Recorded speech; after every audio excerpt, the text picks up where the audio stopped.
Assalamualaikum warahmatullahi wabarakatuh. Halo semuanya, perkenalkan nama saya Faiza Adila dengan NRP 501520120106 dari Prodi Perencanaan Wilayah dan Kota Institut Teknologi 10 November. Pada kesempatan kali ini saya akan membahas dan memaparkan beberapa studi kasus terkait pembiayaan pembangunan yang ada di Indonesia. Jadi, seperti yang kita tahu, pembangunan dan pembenahan infrastruktur di Indonesia saat ini sedang sangat digalakkan. Salah satu komponen penting yang ada pada pembangunan infrastruktur negara yang baik dan layak ialah adanya pendanaan yang layak dalam tahap perencanaan, dalam tahap pembangunan, dan juga hingga pada tahap operasi dan pemeliharaan. Lalu, apa saja sih sumber pembiayaan pembangunan yang ada di Indonesia? Jadi, sumber pembiayaan pembangunan yang ada di Indonesia itu dibagi menjadi dua, yaitu ada sumber konvensional maupun non-konvensional.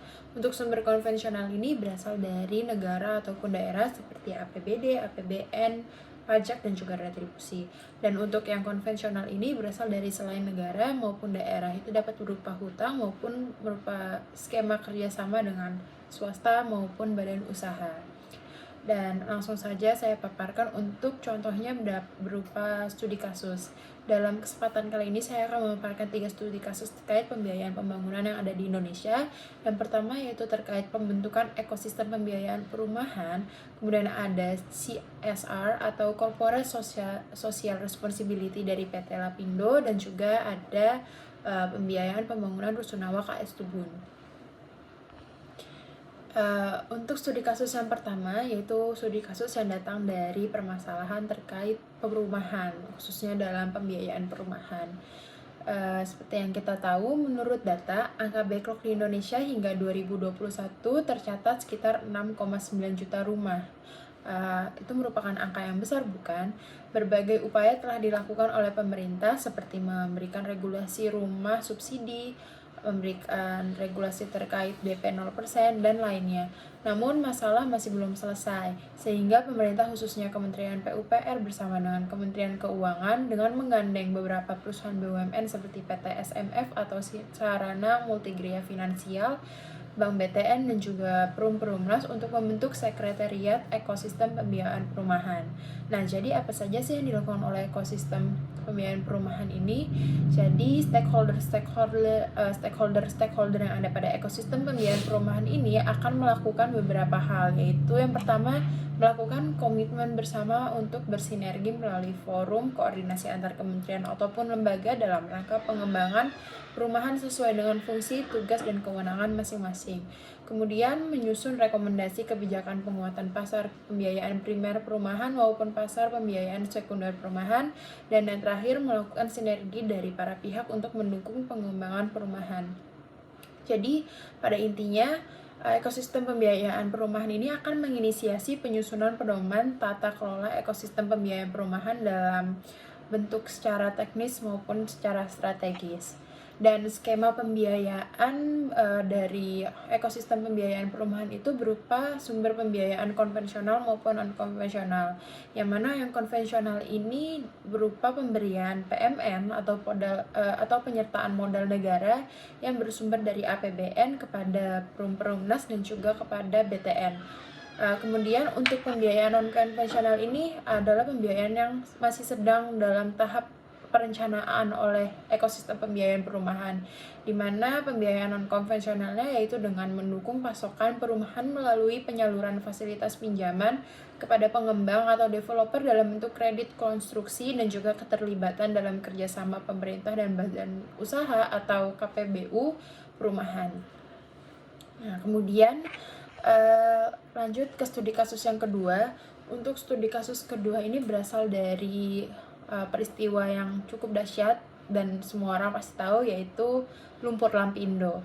Nah, lumpur Lapindo ini merupakan bencana semburan lumpur panas yang berawal dari situs pengeboran gas milik PT Lapindo Brantas yang berada di Kabupaten Sidoarjo.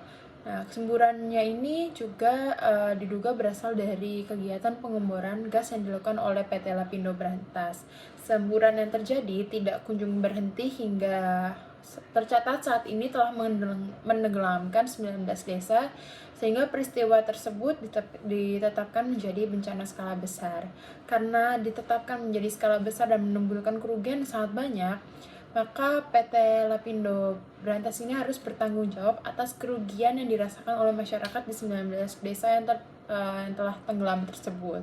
Kemudian yang menjadi pertanyaan hingga saat ini, apakah permasalahan ganti rugi warga itu telah selesai dilakukan oleh PT Lapindo Brantas? Nah, jadi bentuk ganti rugi atau tanggung jawab yang dilakukan oleh PT Lapindo Brantas merupakan skema pembiayaan non-konvensional dalam bentuk Corporate Social Responsibility. Apa sih CSR atau Corporate Social Responsibility itu? CSR itu merupakan konsep di mana perusahaan mengambil tanggung jawab atas dampaknya terhadap masyarakat dan lingkungan. Dan berdasarkan Peraturan Presiden Nomor 14 Tahun 2007, kegiatan yang dilaksanakan berkaitan dengan CSR Lapindo yaitu adalah pemberian bantuan sosial oleh PT Minarak Lapindo Jawa kepada warga terdampak. Kemudian ada juga melaksanakan pemantauan pelaksanaan evakuasi warga terdampak. Kemudian ada pemberian bantuan sosial. Ini berdasarkan Perpres nomor 48 tahun 2008, yaitu pembaruannya yaitu sebesar 4.998.000 dan bantuan jaminan hidup sebesar 1.828.200. Kemudian ada bantuan air bersih sesuai dengan kebutuhan konsumsi dengan jatah tiap jiwa itu 20 liter per hari, dan juga ada bantuan pemberdayaan seperti budidaya ikan lele.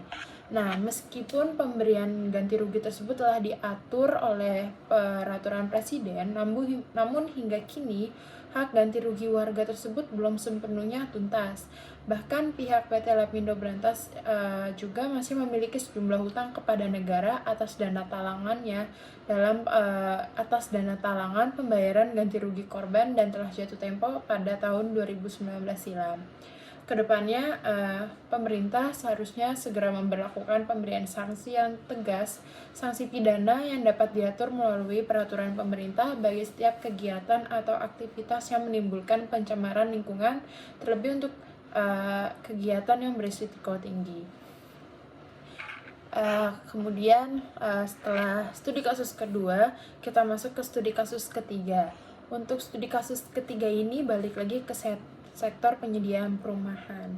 Dan studi kasus yang ketiga ini yaitu mengenai salah satu pengembangan rusunawa di Jakarta yang terkendala pendanaannya, di mana pembangunan rusunawa itu merupakan salah satu upaya dalam menyediakan hunian yang layak di tengah keterbatasan lahan perkotaan dan tingginya jumlah penduduk di perkotaan, khususnya ditujukan kepada masyarakat berpenghasilan UMR atau bahkan masyarakat berpenghasilan rendah yang di bawah UMR. Rusunawa KS Tubun itu merupakan salah satu rusun Nawa yang berada di dalam wilayah kerja unit pengelola rumah susun UPRS Jatirawasari di bawah kewenangan pemerintah daerah Provinsi DKI Jakarta. Nah, rusun Nawa ini memiliki keunggulan pasar yang bagus ditinjau dari lokasinya, di mana rusun ini berada di dekat dengan akses menuju pusat kota, kemudian juga dekat dengan sektor perbelanjaan yang salah satunya terbesar di Indonesia yaitu Tanah Abang. Terus juga berada di dekat kawasan TOD atau Transit Oriented Development, transportasi yaitu di mana di situ ada stasiun KRL, kereta api, kemudian juga dekat dengan halte bus Transjakarta dan juga angkutan kota, dan dikelilingi beberapa kawasan perkantoran, sehingga dapat disimpulkan bahwa lokasi ini sangat strategis dan sangat berpotensi untuk dikembangkan secara ekonomi, terutama untuk kesejahteraan penghuninya. Skema pembiayaan pengembangan rusun Nawa KS Tubun ini berasal dari pembiayaan konvensional yang berasal dari APBN, dan di mana awalnya itu pembiayaannya berasal dari APBN, kemudian setelah beroperasi pembiayaan itu didapatkan dananya berasal dari hasil penyewaan unit, kios maupun fasilitas lainnya. Namun dalam proses pendistribusiannya masih terdapat kendala, diantaranya pendanaan untuk perbaikan 40 unit yang mengalami kerusakan komponen bangunan. Dan dalam menghadapi kekurangan ketersediaan anggaran tersebut,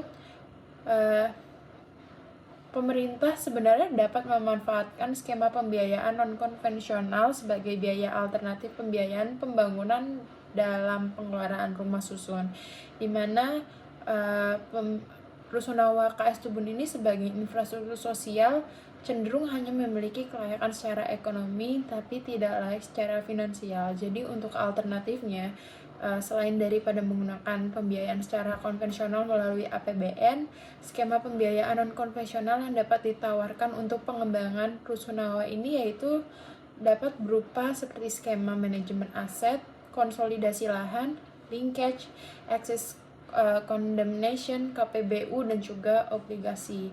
Jadi tadi sudah dipaparkan 3 studi kasus terkait pembiayaan pembangunan yang ada di Indonesia. Semoga apa yang telah dipaparkan dapat bermanfaat. Mungkin sekian dari saya. Mohon maaf apabila ada salah kata. Wassalamualaikum warahmatullahi wabarakatuh.